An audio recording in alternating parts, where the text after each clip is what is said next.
Aroma oil কথাটা আমাদের খুবই পরিচিত। Base note oil, middle note oil, top note oil.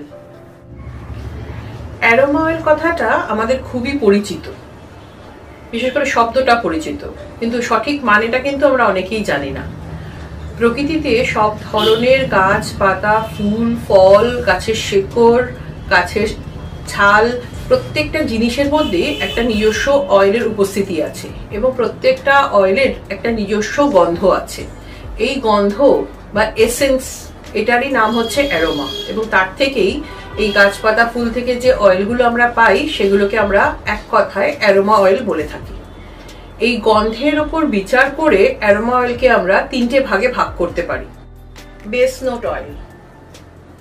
একইভাবে যে সমস্ত অ্যারোমা অয়েলগুলো অ্যাপ্লাই করার 40 মিনিট থেকে 2 ঘন্টা পর্যন্ত তার স্মেলটা আমরা পাই বা অ্যারোমাটা উপভোগ করতে পারি, সেগুলোই বেস নোট অয়েলের গ্রুপের মধ্যে পড়ে। সাধারণত দেখা যায় ম্যাচিওর স্কিনের জন্য এই অয়েলগুলো ভীষণভাবে কার্যকরী। আর এই অয়েলগুলো সাধারণত গাছের গুঁড়ি অথবা শিকড় কিংবা গাছের আঠা থেকেও সংগ্রহ করা হয়ে থাকে। উদাহরণস্বরূপ স্যান্ডেলউড, সেডারউড, ফ্র্যাঙ্কিনসেন্স, এইসব অয়েলগুলো এই ক্যাটেগরির ভেতরে পড়ে। Middle note oil. যে ধরনের অ্যারোমা অয়েলগুলো অ্যাপ্লাই করার 20 মিনিট থেকে 40 মিনিট পর্যন্ত গন্ধটা একই রকম ভাবে আমরা পেয়ে থাকি, সেগুলোকে মিডল নোট অয়েলের ক্যাটেগরিতে আমরা ইনক্লুড করে থাকি। স্কিন ব্যালেন্স করাই এর প্রধান কাজ। এই গ্রুপের মধ্যে ল্যাভেন্ডার, বেসিল, ক্যামোমাইল এই ধরনের অয়েলগুলোকে আমরা ক্যাটেগরাইজ করি। টপ নোট অয়েল মূলত গাছের সিট্রাস পার্ট মানে ফুল ফল বা বীজ থেকে যে তেলটা সংগ্রহ করা হয় সেটা এই টপ নোট অয়েলের ক্যাটেগরিতে পড়ে।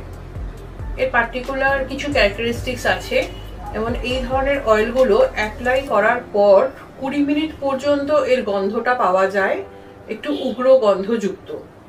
টপ নোট অয়েল সাধারণত অয়েলি স্কিনের জন্য বেস্ট বলেই মানা হয়।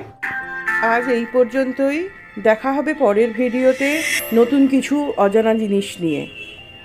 ভিডিওটি ভালো লেগে থাকলে লাইক, শেয়ার, সাবস্ক্রাইব এবং কমেন্ট করতে ভুলবেন না যেন। নমস্কার।